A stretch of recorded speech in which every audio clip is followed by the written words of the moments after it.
All right, it looks like we're about at time. Thank you all for joining us today. My name is Hannah Edgar. I'm the Communications Content Coordinator at the Center for Research Libraries. On behalf of all of us at CRL, welcome to the Future of Storytelling.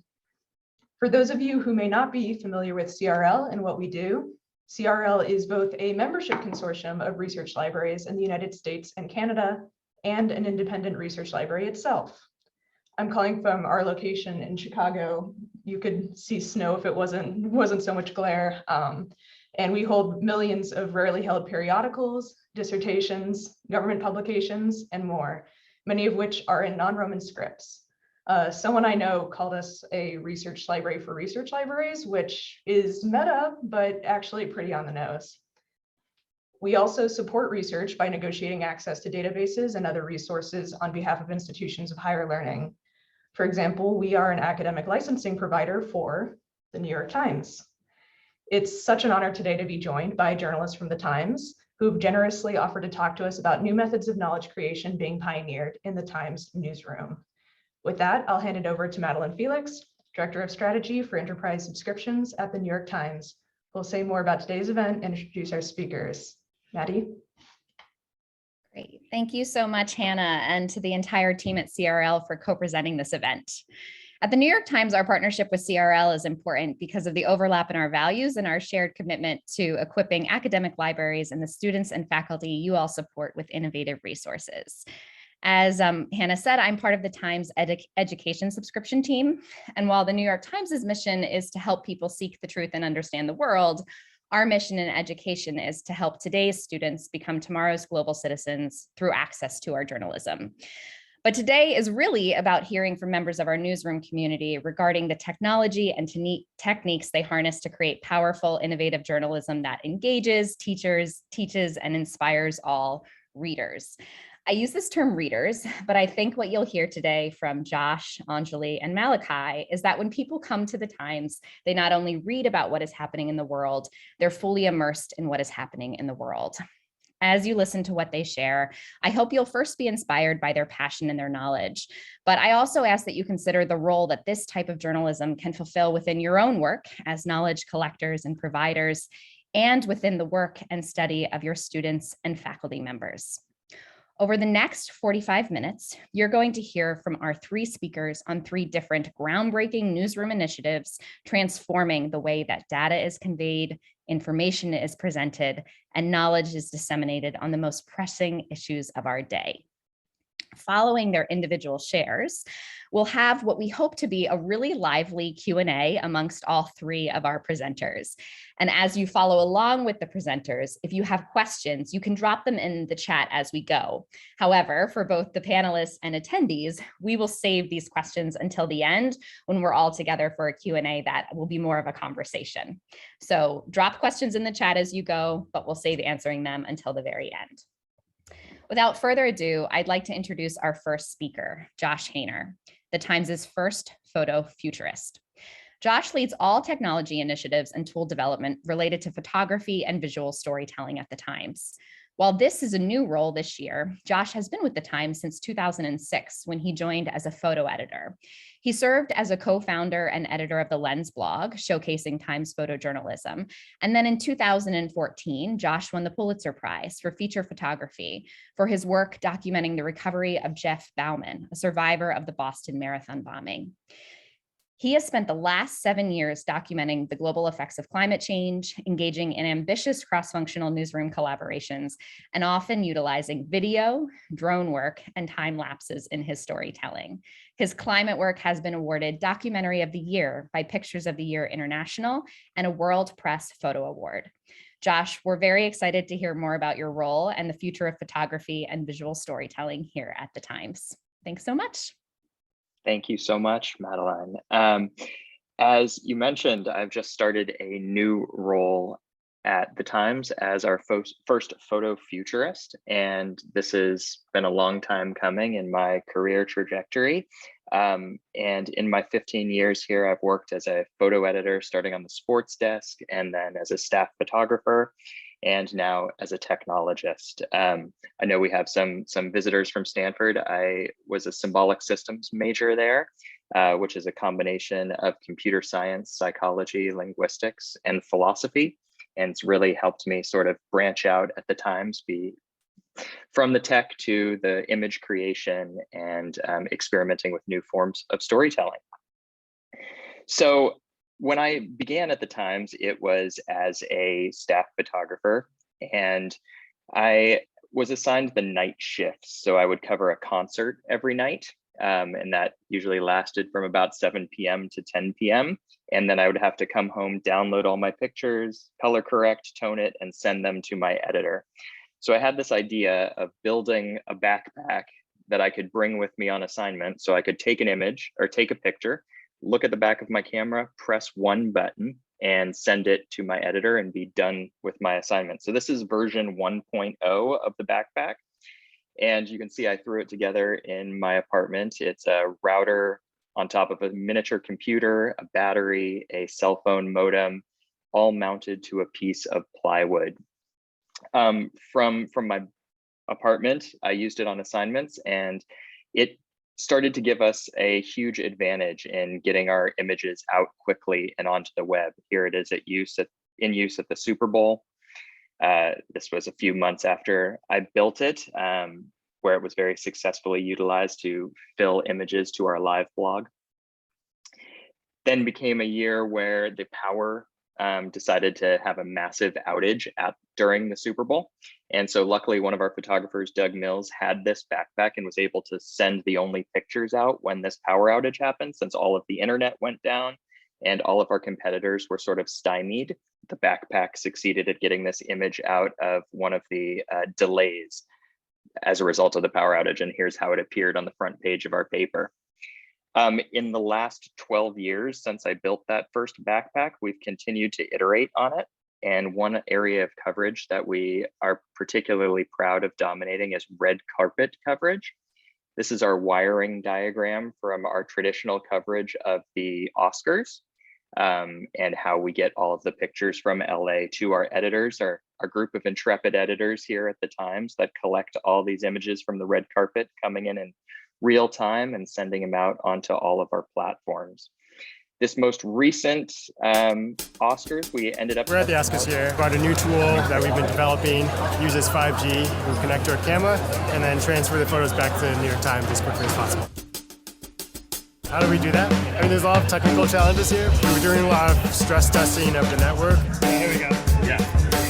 Almost faster than I'm shooting. Running through a bunch of contingency plans. And if it's over here, then I can actually see it. If the 5G network goes down, if something in our app breaks, if the phone runs out of battery, we want to go through every single possible scenario to make sure that we can get those photos back.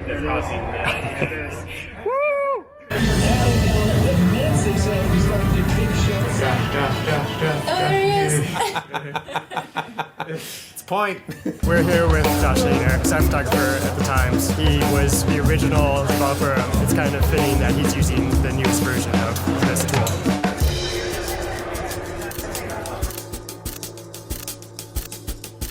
Billy Porter's shoes was the first photo that the New York Times published that was transmitted over 5G.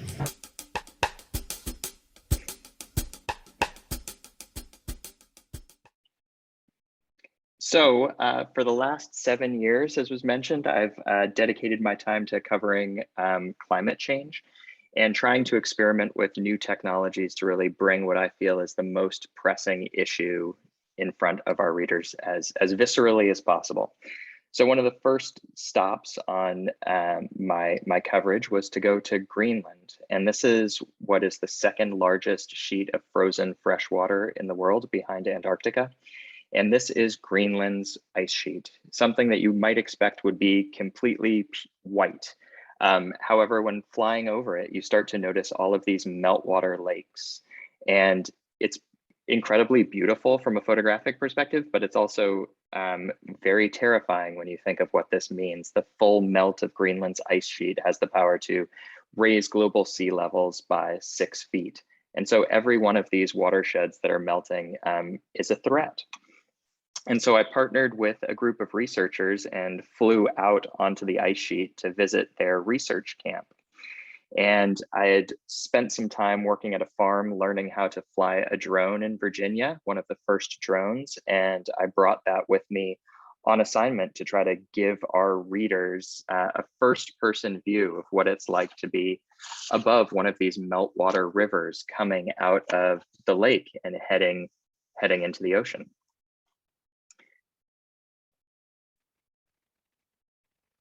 And when I returned with this footage, I was lucky to partner with our graphics desk and build a multimedia presentation that really tries to make sense of just the scale at which this is happening on Greenland's ice sheet. So we started with satellite imagery, and we went all the way down to the fixed wing drone map of this particular watershed, and all the way down to the researchers' camp, just to give you a sense of scale on how, on what's happening across Greenland's ice sheet. This was one microcosm of a greater issue that's being studied there by these researchers.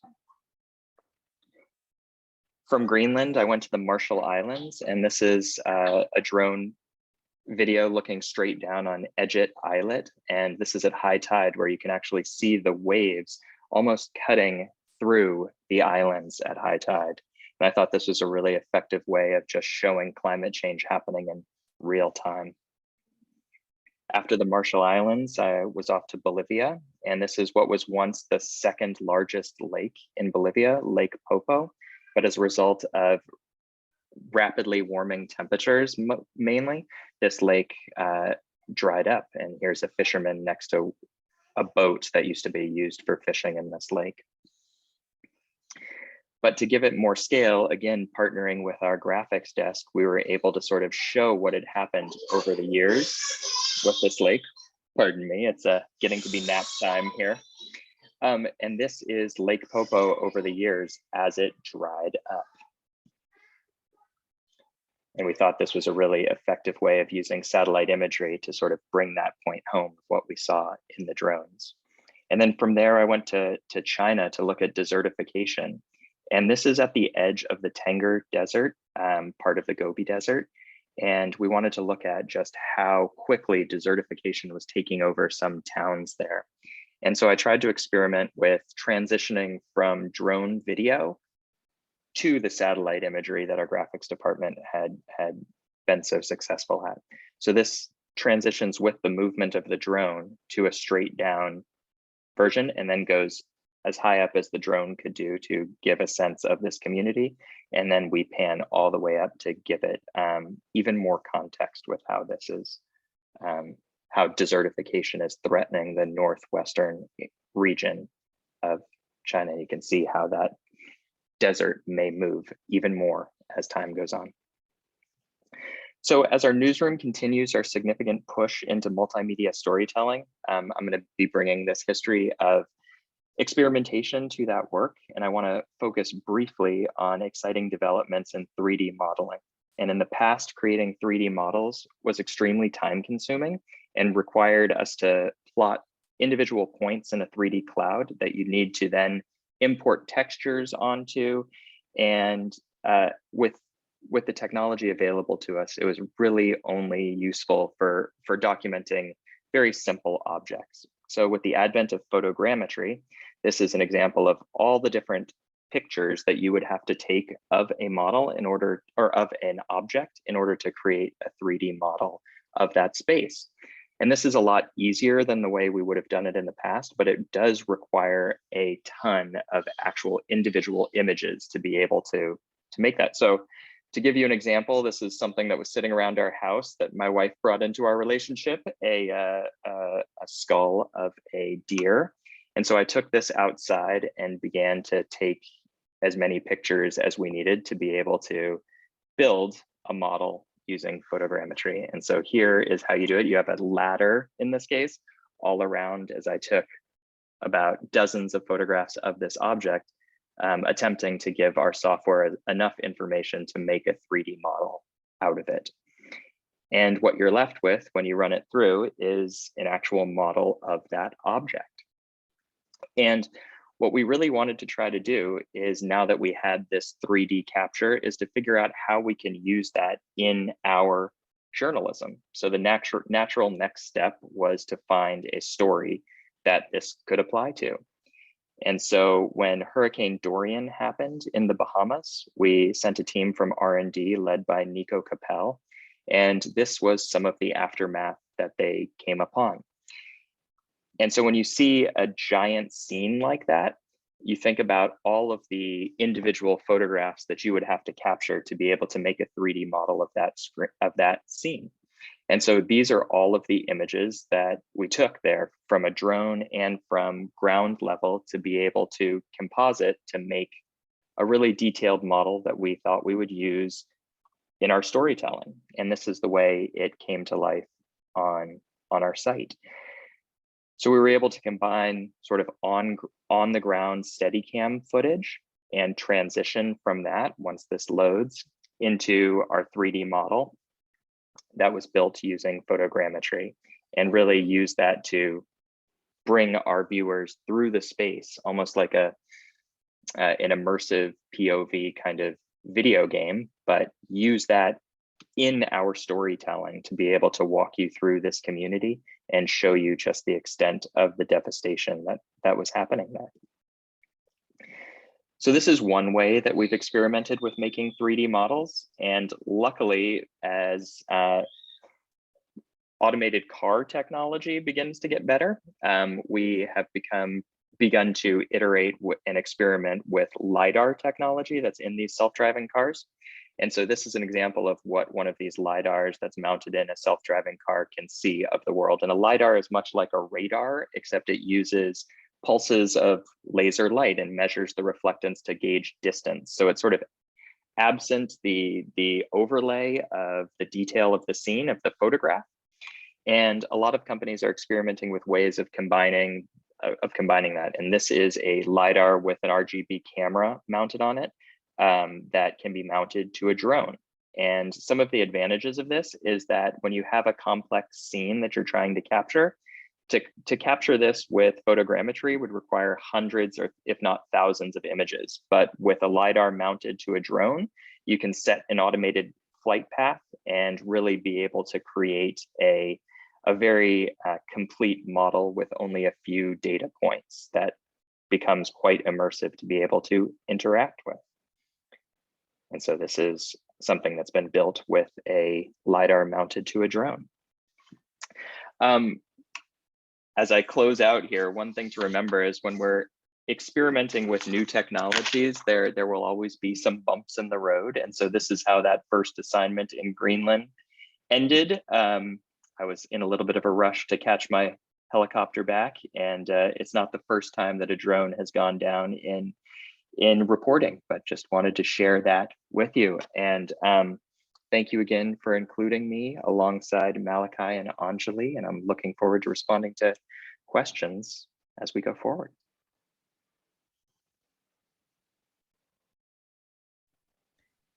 Great, thank you so much, Josh. Wow, if my mic had been on, you would have just heard the word wow over and over again. That's amazing to see how that all came together. As we mentioned, please continue to drop questions you have in the chat. And I like people have begun to post them to everyone, which is great. Then it's kind of more of a conversation amongst everybody who's here on the call. You can also post them just to the host and panelists, and then we'll make sure if there's something that you want to be more private about, you can post them just to the host and panelists, and then we'll make sure that they're all collated for the end. If you just send them to Josh or to Malachy or Anjali, we might miss them. So send them to all hosts and panelists. Okay, great. Next, I'd like to welcome Anjali Singhvi. Anjali is a visual journalist serving as graphics editor for The Times since 2016. The graphics desk at The Times is responsible for visual coverage from breaking news to long-term multimedia projects, using groundbreaking technology for producing maps, data visualization, and more. At The Times, Anjali has covered stories including chemical weapons attacks in Syria, the Miami building collapse, and the shooting of Breonna Taylor, bringing Times investigations to life with vivid visual representations. Her stories at the Times have been awarded News and Documentary Emmys, the National Press Photographers Association Awards, Society of News Design Awards, Malafige International Infographic Awards, and Pulitzer finalist citations. She is also a trained architect and holds a master's degree in urban planning, urban analytics from Columbia University. Today, we'll hear from Anjali about the ambitious Tulsa Race Massacre project, in which the graphics department undertook a historical, interactive 3D representation of the Greenwood neighborhood in 1921. Without further ado, I turn it over to Anjali.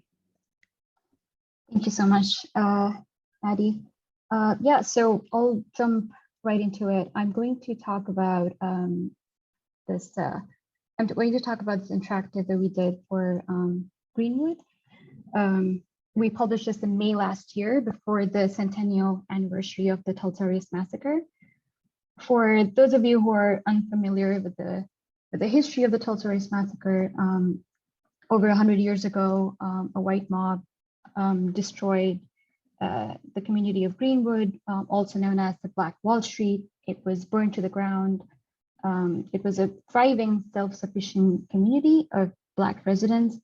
Hundreds were killed and thousands of homes were destroyed and looted. And our goal was to try and recreate the Greenwood neighborhood and what was lost in the massacre. It was a tremendous effort. Over 20 colleagues touched the project in some way, and my colleague Yulia and I led the reporting for the project, and we were joined by reporter Audra Birch, whose subject matter expertise led the writing of the piece. So the story of the Tulsa Race Massacre was typically told through photographs and other archival materials. But in addition to that, we were pretty clear from the beginning that we wanted to tell the story spatially as well. And we also wanted to try and understand the geography of Greenwood in 1921, especially in relation to the rest of Tulsa. It was a predominantly African-American neighborhood, about 10,000 residents, and the significance of, for example, railway tracks separating the predominantly white neighborhoods from Greenwood was pretty important. So from the beginning, we tried to focus on these kind of spatial details and use them in our reporting to tell the story. Archival reporting, of course, was a key part of being able to tell, bring the neighborhood to life in 3D. And we started out with just reading books written about the massacre, official reports from the commission, witness accounts, reports from the Red Cross. And then we divided our search into categories of archival materials that we needed from that time. So this is a screenshot of a spreadsheet for all the maps that we were able to find from digitized online collections of libraries from different years. This is one for people. We wanted to profile stories of entrepreneurs, particularly women entrepreneurs in Greenwood. And then we try to note whether they lived on the Greenwood Avenue, which is this one block that we profile in our piece. Architecture, of course, was really important. The address and the building names and what year the photographs were taken from, that verification was pretty important. Next step was to build the digital city. So we needed a map of 1921 Greenwood for that. And one of the first things we found in our reporting was this beautiful hand-drawn illustration from 1918 from the Library of Congress. And it captured just a little bit of Greenwood in the illustration. And even though it wasn't completely there, it gave us a sense of what the built up and the character of the streets was like in 1921, especially for this one block. And the next thing we did was reach out to the libraries for their undigitized collections that they might have that we could browse then. Here's an example of two maps. The one from the left is from the Tulsa City County Library, showing enumeration districts, excuse me. And the one on the right is from 1921, which is the year that we wanted. And it was from the undigitized collection from the Library of Congress. And their librarian, was working from home, but they went in to scan and send it for us, and this acted as a base map for the research. And as we compared some of these maps, we found that there were constant street name changes, as well as tiny details that were just different in a matter of just 1 year. So we had a huge spreadsheet with street name changes to be able to like track them over the years. So if we come across a street in our reporting, we'll know that this was actually this street in 1921. This is an example of street name changes from a Tulsa city directory from 1921. So we tried to document all of that. So once we got the street grids, we wanted building footprints, and we found Sanborn maps, which are essentially they're fire insurance maps, and they have these building details on them, floor information, and street names, and all kinds of things.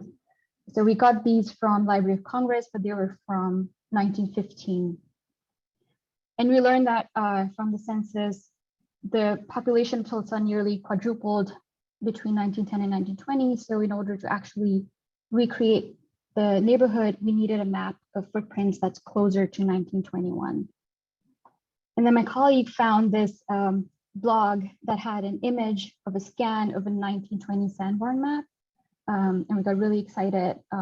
This was the closest to the year that we wanted. And we reached out to the librarian there, and he was really generous with his time, and he scanned all these big hard copy maps for us and sent it to us in high resolution.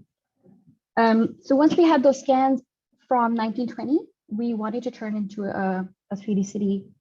And we started with cleaning up the maps in Photoshop and stitching them together, because these were available in slices. In this image, you can see about 14 slices of maps stitched together. And one of the issues we ran into was the file size, because the scans were really high resolution and there were a lot of them. So stitching them all together was not going to work. So we individually georeferenced them in a software called QGIS. Georeferencing is a technique where we can give coordinates, latitude and longitude, to locations on a map. For example, where Greenwood Avenue on this map is from 100 years ago and where that is in present day geography. So on the left here, you can see on top are all these slices of Sanborn maps with building footprints. Georeference on the bottom is the street maps georeference. This is just an example of the issues we ran into while georeferencing streets from 100 years ago that just did not exist anymore. We used references from the streets that did exist, and it was a lot of hit and trial to get it to align as accurately as possible with present day geography. And then for the streets, we traced the vector lines from the maps and then brought it again into the mapping software called QGIS that we were using, and gave thickness to the streets. And we gave different thickness to the roads and then railways, and then exported them in a 3D format called OBJ, which we were able to then bring it in Maya, which is a 3D software that we use for our production. So on the right here is an image from Maya with the 3D streets that we were able to generate. So with all these assets, the next step was to create the 3D city.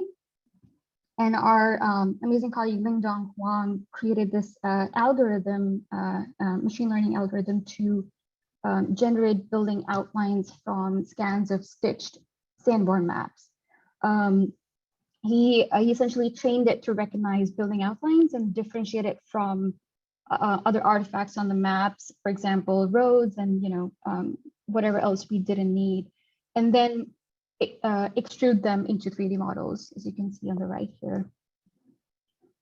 This is another image of the separated building outlines that he was able to generate on the Sanborn maps. So once the buildings were extruded, we wanted them to have accurate height representation as well. And we used the the height information on these maps, they had these little numbers on the corners, and there was a key for how many feet high that one structure is. So Langdon created this tool where we could manually enter height for each individual building. And so here you can see this really nice hierarchy of heights that we were able to get from that. And this is Maya, the software that I was, excuse me, telling about, where we brought all the 3D assets in. One of the best resources we found while reporting on this piece was the Tulsa City County directory from 1921 that was digitized by the Tulsa City County Library. We downloaded the scans from their website, cleaned them up, and ran optical character recognition to have a data set of businesses and residents owned by Black residents. And any entry with a C in front of it meant that it was owned by a Black resident. So we filtered all these entries and then mapped them, as you can see on the right, schools, churches, hospitals, libraries. Another data set we used was census data from Ancestry. Sorry. So these were essentially handwritten census cards from 1920, digitized by Ancestry, and then we manually geocoded thousands of addresses of Black residents, and then visualized their occupations. So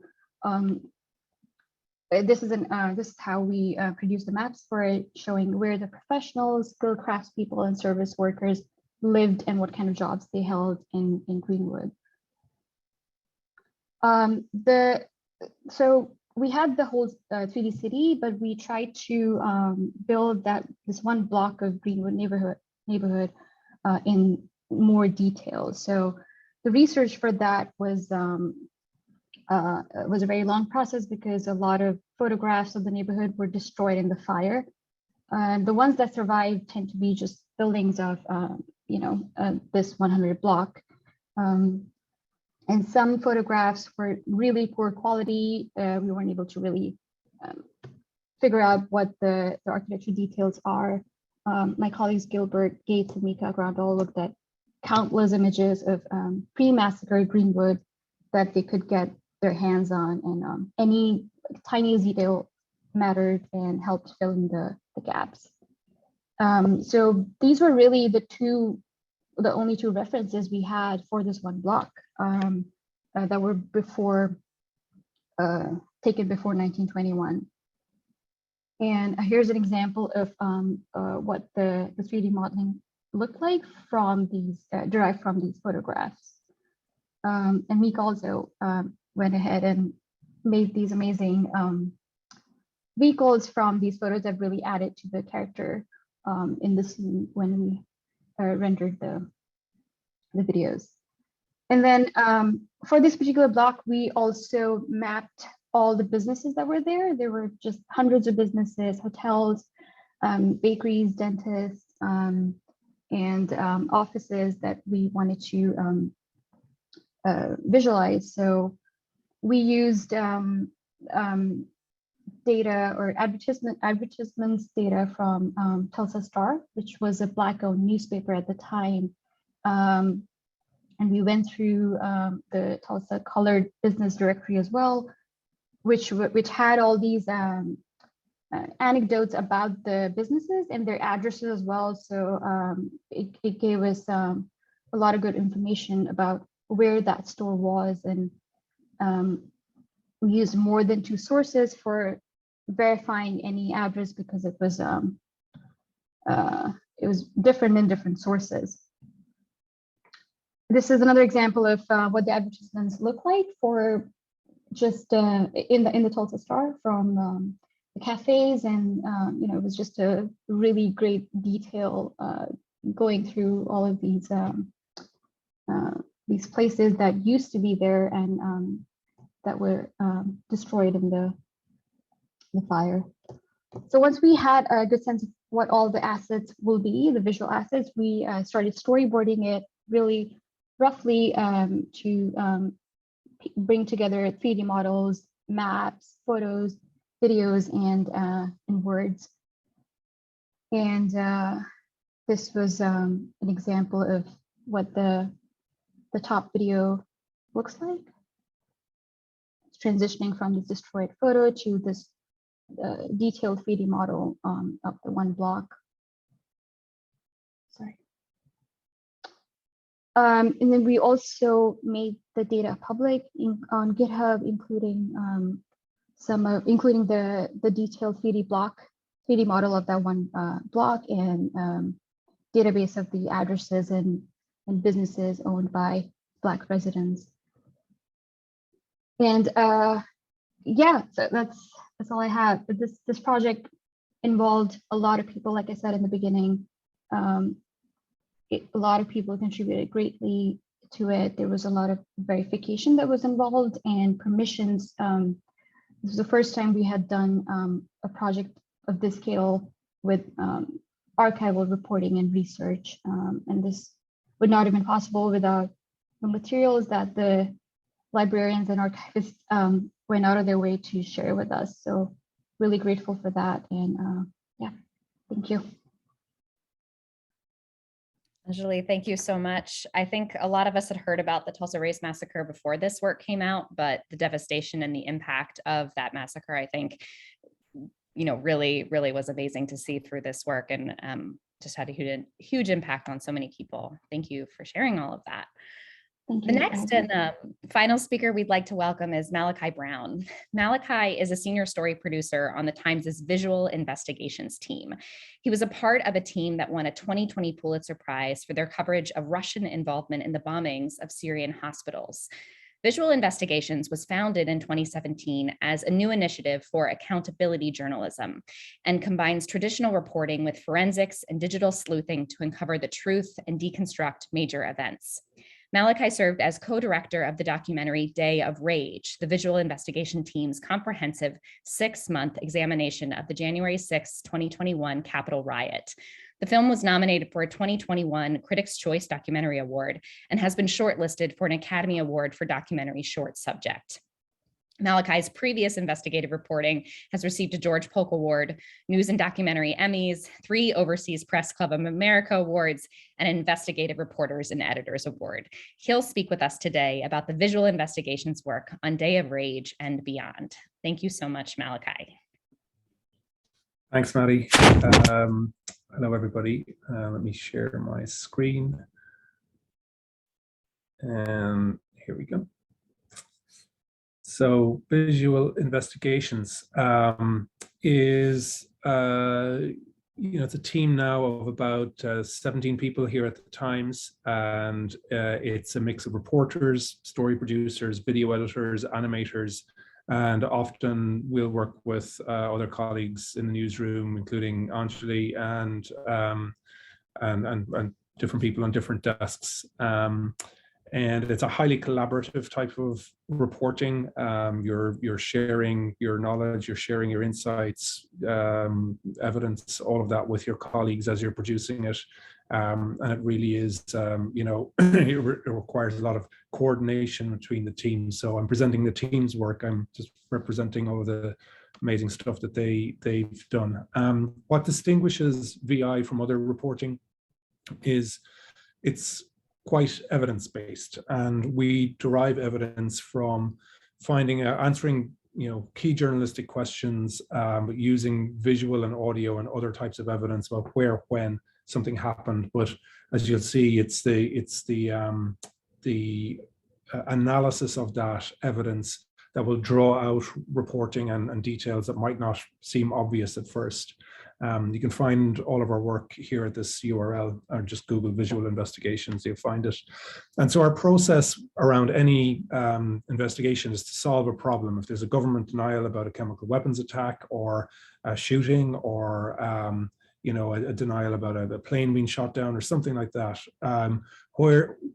what answers does the evidence, the analysis of the evidence allow us to answer? So it's never one piece of evidence, we're always cross-corroborating. So even if we might use social media, open source, to find a witness on the ground, turn them into a primary source. They might send us a picture of the bomb site, that might have metadata, but metadata can sometimes be tampered with. And so can we order up satellite imagery the day before and the day after to confirm that indeed this building was struck in this particular way? This is the pre-dawn downing of a plane outside of Tehran. And although you couldn't verify any one of these videos, if you have 3 people claiming that they saw a plane ablaze crash down, can you synchronize those up, and does that provide some sort of corroboration? We wouldn't publish this, but it kind of moves you along the way in our process. Then, you know, when that happened, we started monitoring Telegram channels in Iran for the localities near the air crash. We got the flight path where the signal was lost up here on the right-hand side. But we also, by paying very close attention to those communities who are closest to the story, who are discussing it, a video emerged, and within 20 minutes we had the source on the phone. One of my colleagues, he had kicked the video over to me, and we had geolocated the street corner where it was filmed, and asked questions about why he was filming. Well, he had heard one explosion and filmed the second explosion, which comported with tweets that we had collected in the hour of the plane going down. People reporting that they had heard 2 explosions, but also because we had the flight path and now the geolocation, we can do a quick Pythagoras theorem.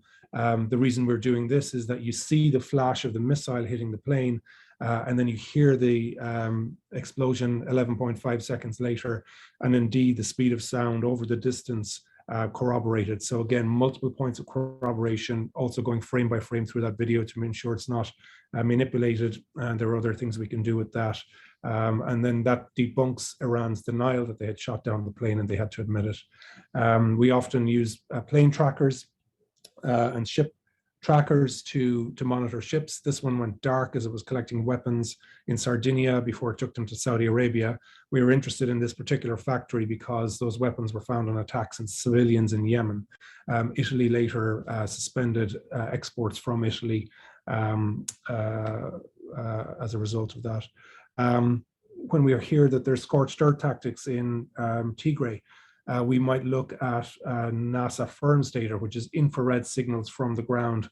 And these just give us a clue. We can zoom in and see if there's fires. There are lots of them. There might be forest fires naturally occurring, but if there's lots of them along a roadway that's populated, and that's curious, order up satellite imagery, and indeed towns are being burned. This is the shooting of Ahmaud Arbery. What happened in that case?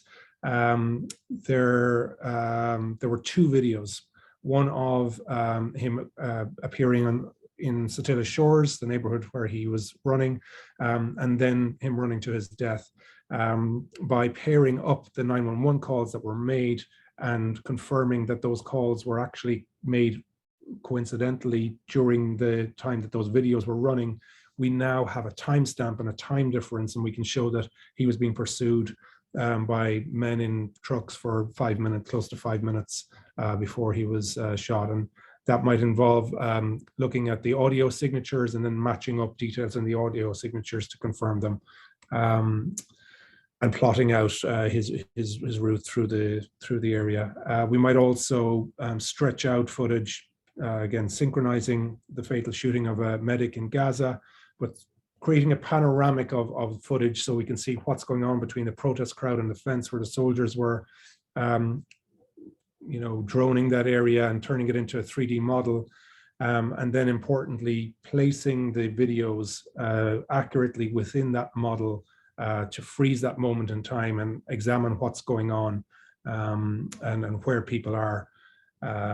This is immediately in the path of the bullet, and because the bullet hit Rosanna Nagar and also struck one of her colleagues, we can draw a line back to the soldiers that fired her, but also examine how far away they are and whether it's justified under international law to fire at that distance when there isn't an imminent threat to life or limb. Next one. Yeah, this is one that myself and Anjali worked on. There was no video of the killing of Breonna Taylor, but by using ballistics evidence and crime scene photographs, we're able to reconstruct what happened there. So a lot of 3D reconstructions. Day of Rage. So this was the worst act of political violence in recent history in America, but also the most documented. And so there's a ton of footage. We collected over 3,000 videos in addition to police radio recordings, body cam footage, a ton of other evidence, security camera footage inside, but also a lot of witness interviews. And I'll just play this intro to it.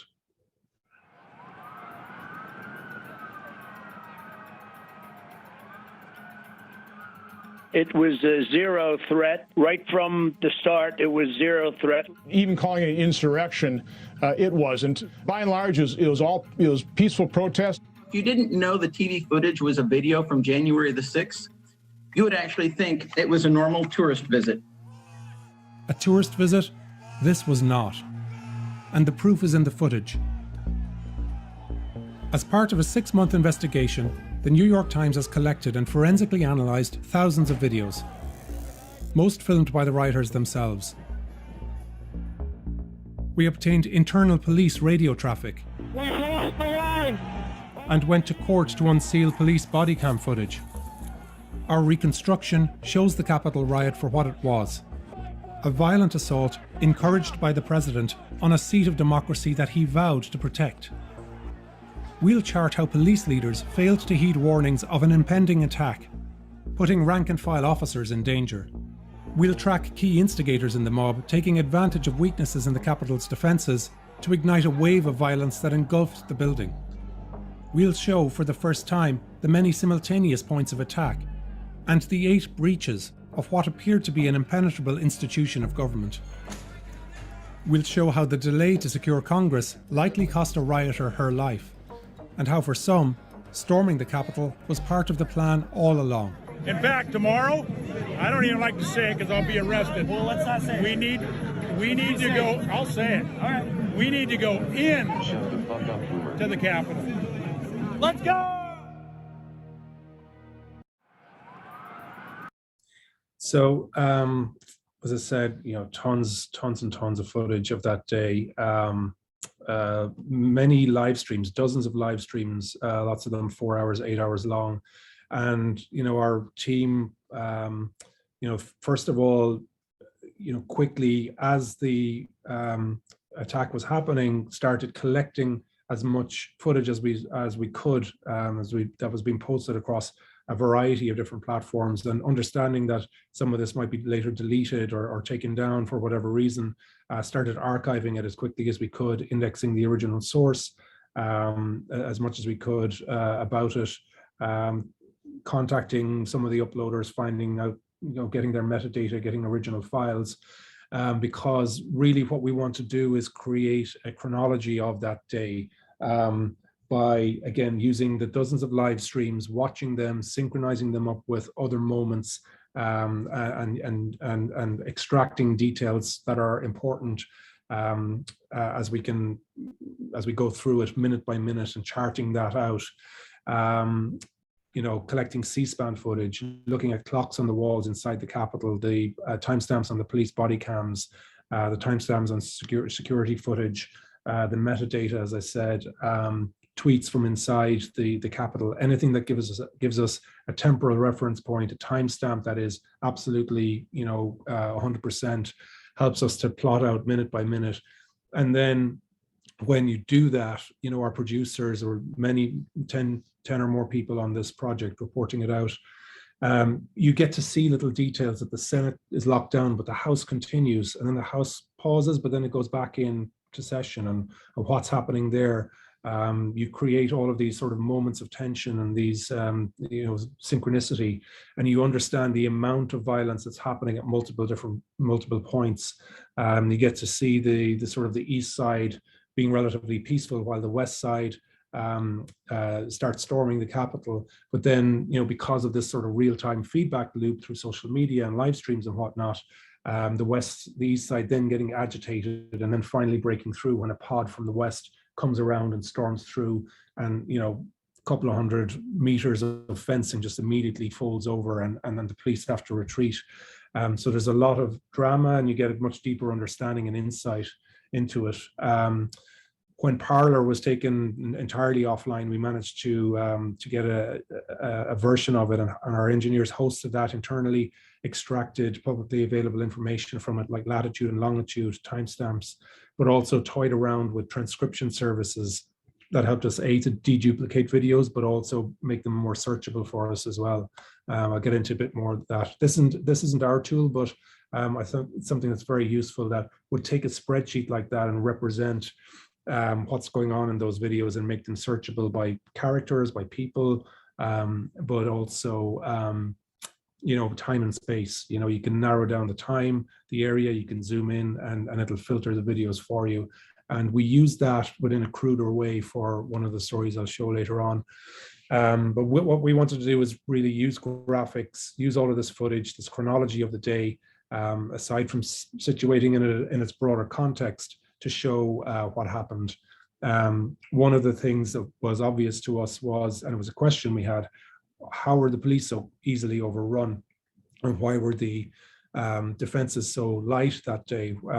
And we were able to count numbers by looking at the before footage and just count how many officers there were defending the perimeter of the Capitol, what type of equipment they had, and again, explaining that using graphics.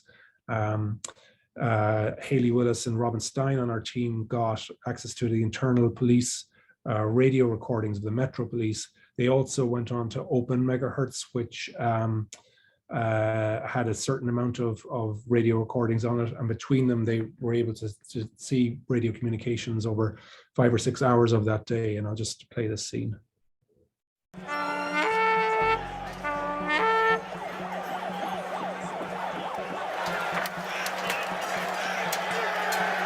For almost 2 hours, officers face off with rioters who say they support the police. We've backed you forever. We've backed the blue forever. But assault them anyway.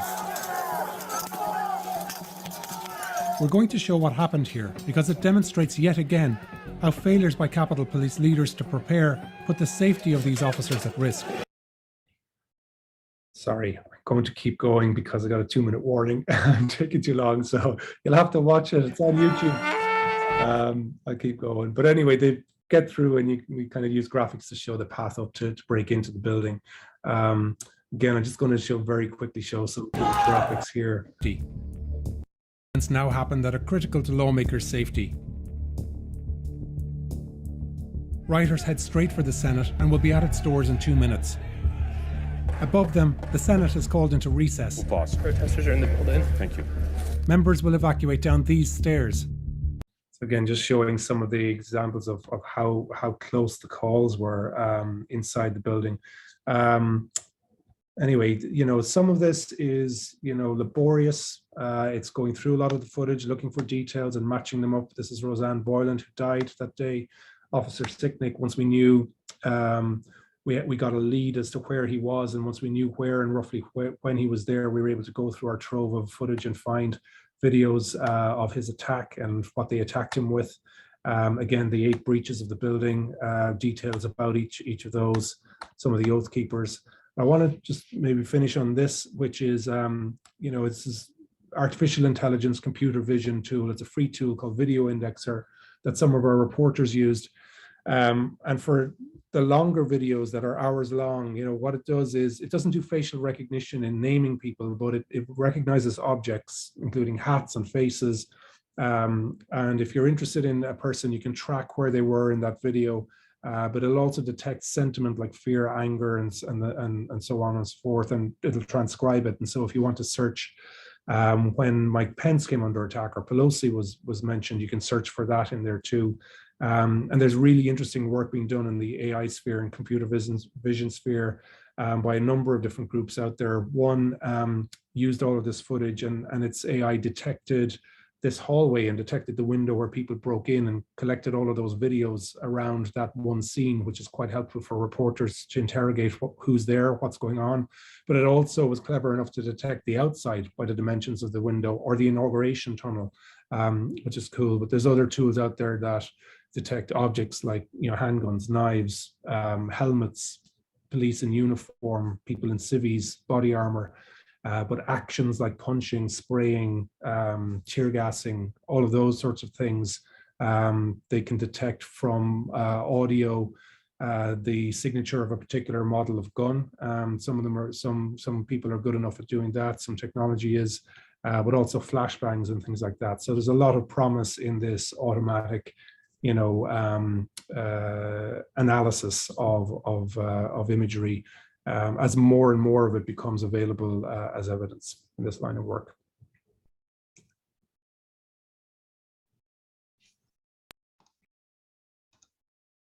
Wow, thank you so much, Malachy, for that. And please, everyone, if you haven't seen Day of Rage yet, please do. It's absolutely chilling and such an essential source as we continue to learn more about key players in the insurrection.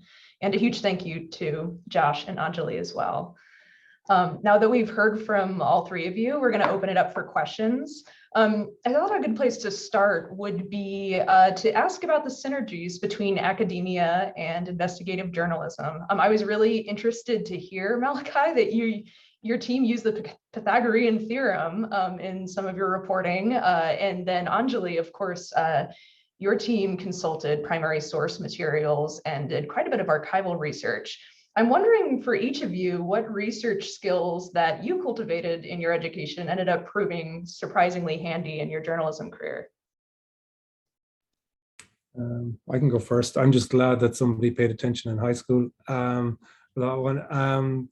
Yeah, I was struck by Josh. I'm also an engineer. That was my background, and worked in computers, and I think that helped me. But in terms of interfacing with academia, the reason why is just because it's a technical type of reporting, I think, and it's sort of joining the dots and problem solving and that kind of stuff. I think a lot of our team, you know, they come from a variety of backgrounds as well, which has been great for us. Yeah, usually we'll talk to academics who are subject matter experts, because there's visual analysis that we can do, but we can't really, you know, we don't have expertise in like the corrosion of a canister of chlorine after it dispenses its chlorine in a chemical attack. But like a metallurgist with decades of experience will have seen it time and time again. And so we often work with Sciline as the group actually for who will put us in touch with scientific experts and academics who do this type of work. I don't know about Anjali and Josh. I think for me, I have an architecture background, so being able to read drawings and that's definitely been very handy, and just doing spatial reporting and visualizing things because of that training has helped me a lot. But despite having that background, like Malachy said, we definitely always rely on the subject matter experts. So for example, for the Miami building collapse, we were able to read the drawings and understand it, but we were not, like I'm not a structural engineer, you know, so we spoke to a lot of geotechnical experts and engineers who were able to speak directly to the things that we found in the reporting. So almost every project I worked on, I think we have talked to experts, and yeah.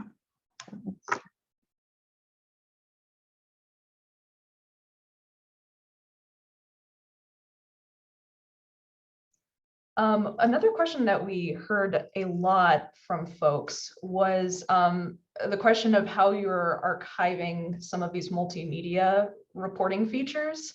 For example, when technology becomes obsolete, Flash was brought up by someone as an example. How are you ensuring that the Times documents some of these projects? I think we're gonna need your help because we are not doing a great job of it. The Lens blog that I started was all done in Flash, and we've tried to re-export a lot of that, but it lacks all of the interactive components.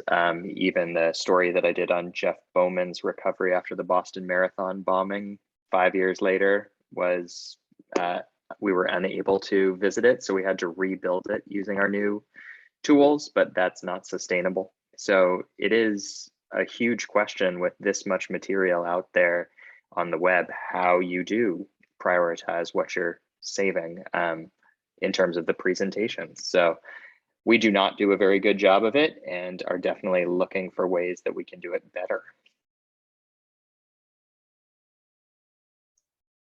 We had a question for Malachy, but it could apply really to all of you, I'm sure. How do you address privacy concerns for folks who are being captured on camera? Yeah, good. It's a great question. It depends on the circumstance, I suppose. You know, I remember we were examining a chemical attack in Syria, and we were able to locate where the source filmed from. It happened to be his family home, and so we, you know, and once he knew that, you know, he was on the record with us, but you know, wanted to go off the record, which of course, you know, we understood. And we made sure that we presented that in a way that wouldn't, you know, identify the location for safety. But I think you just need to think about safety. Even, you know, if you think that a government is monitoring communications or particular platforms, you might not even reach out to somebody, try to contact them, lest it draw attention. You know, try to be like, I think digital hygiene help starts with us, two-factor authentication and everything, you know, encrypted communications as much as we can. But even within the footage, you just kind of think about anything that might inadvertently put somebody at risk. And the audience too, traumatizing people. We sometimes occlude graphic footage and focus in on the evidence as well.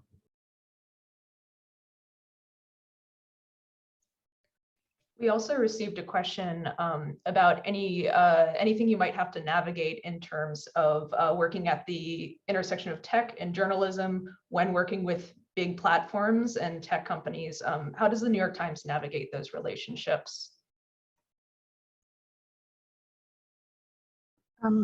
I can just talk about one example. So like for the Tulsa project that I mentioned, we worked with Ancestry for their census data, and we got a subscription from them, so we're able to use the data the way we want it. So that's just a small example, but there are bigger partnerships that Josh and Malachy can probably speak to.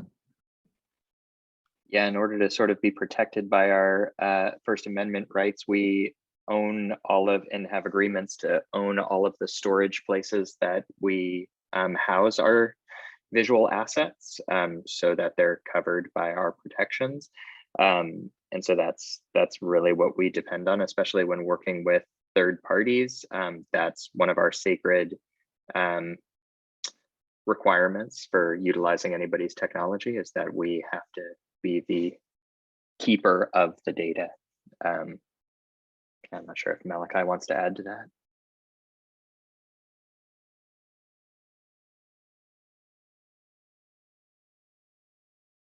Sorry, I was having trouble unmuting. No, I don't have anything else to add.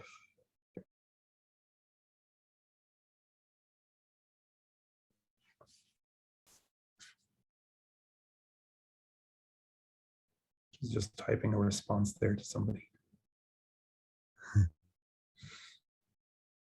Hi, Natalie.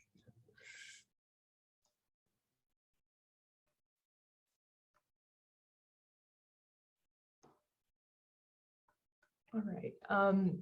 I'm going to get into two final questions. One was from Jill, which is, what strain points, if any, have your teams encountered when doing this kind of work, particularly when working with libraries? What additional resources can libraries provide you with when supporting this future work? And that was specifically in response to Anjali's presentation. That's a great question. Honestly, before I started working on the Tulsa project, I didn't even know the kind of data existed with the libraries that was just undigitized. So I had assumed that everything that's digitized, like that's like our sort of universe for research and reporting. But when we reached out to all these libraries about whatever was available, that's so we weren't able to physically go to these libraries because of COVID to look at a lot of these undigitized materials, but a way to maybe, I don't know, document it without actually having to put the scans and everything, because that's a really huge effort. So maybe descriptions of even, what's available that's just not available online yet would be helpful for the kind of reporting that we did for Tulsa.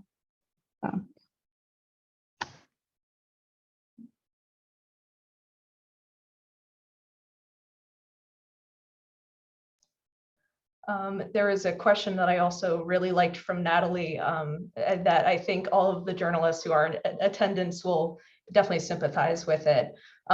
She wonders, how does the New York Times organize the choices? Like, how does the New York Times decide what stories to invest in, essentially? How does the New York Times decide which pitches to give the multimedia treatment when, of course, the story is still just in its terminal stage? I can speak for our own team. I think, the newsroom, first of all, I suppose there's thinking about the first draft of history, there's a responsibility to inform, to explain. But a lot of our team and our investigation, I think what motivates our team is accountability journalism, and is there a problem to solve? As I was saying at the start, like a government denial or some atrocity that we can shed light on and even spotlight through our reporting. And the things that we ask ourselves, well, is our approach visual, original? Is it going to be revealing, and is it going to have impact? And all of that factors into whether we decide to take something on and move it from a prospecting stage into a production stage. And then when I'm on the ground doing reporting, the footprint that I have is very small. It's just me and a drone and camera, and oftentimes no reporter at that point. We're just sussing out what the visual component will be. And for something that we wanted to test for our environmental storytelling is a visual first form of storytelling. So create the visuals and then see what that gets us. And so we kill a lot of stories before we make the huge investment by bringing in other teams, or take a more streamlined approach if the visuals come back and don't demand that kind of collaboration. So yeah, we do have the luxury of, because of the small team that we operate in, that we can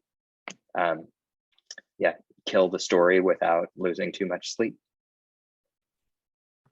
I'll just add to what Malachy is saying about adding value. So I work in a lot of investigative visual stories, a lot with Malachy too, and especially for the ones where we're not able to visit the crime scene, being able to do 3D reconstructions to explain what happened or what was going on is really illuminating and reveals new details. So yeah.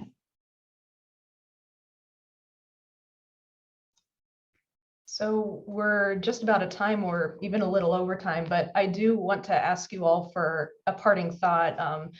I wonder if you could just share what you're excited about in terms of the new projects or technologies that you're working with. I can jump in first. The thing I'm most excited about this next year is advances in computer vision and machine learning. And it's really impressive to watch the output from computers that are reading photographs and videos. As Malachy was showing, the AI that's brought into identifying different characters, you can also do that on contents of an image, whether it's a table, a chair, a drink, and be able to actually use that in our reporting. We already use artificial intelligence with facial recognition when we cover red carpets to take a best guess of which celebrity is in the picture. And we are just going to be able to extend that to many other genres of picture. Yeah, same as Josh. I think that, and there's some tools that we're playing around with internally that we think will help our workflows as well, and just make our production and reporting process a little faster in delivering insights, but also sort of automating repeatable tasks and that kind of stuff. Yeah, nothing too fancy. I would agree with Josh and Malachy. Machine learning applications are I think we're just getting started there in journalism, and like what we did for Tulsa, using machine learning to generate 3Ds from sandbar maps from 100 years ago. So just, I think there's a lot to explore there. So I'm really excited about that. Well, I think I speak for all of us when I say that we're so excited to see what you all work on next. And thank you so much, Malachy, Anjali, and Josh, for your time and expertise. And thank you to our wonderful attendees as well. I know I'm going to be thinking about this for a long time. And before we wrap, Madeline Felix is going to jump back in. She's going to share some information about bringing the New York Times to your institution. Maddie?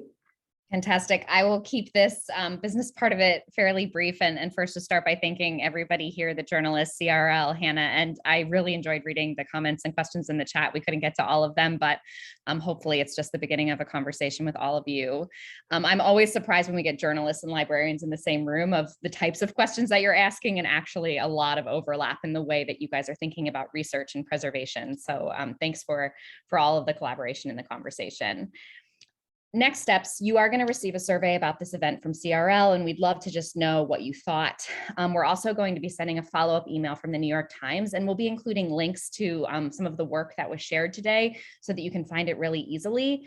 And we're also going to give a little bit more information in that email about our program and direct you to a link where you can fill out a form, and we can get you some more information on what it would be like to bring a New York Times digital program to your institution if you don't have one yet. CRL is one of our partners in academic licensing, and we're really just happy to be able to serve you guys together and really support your students and faculty. So thank you so much. More of this type of events to come in the future, and yeah, I'll be thinking about this for a long time as well. Have a great night. Thank you. Thank you so much, everyone. Thanks so much, Maddie. Bye. And Hannah, take care. Take care, everyone.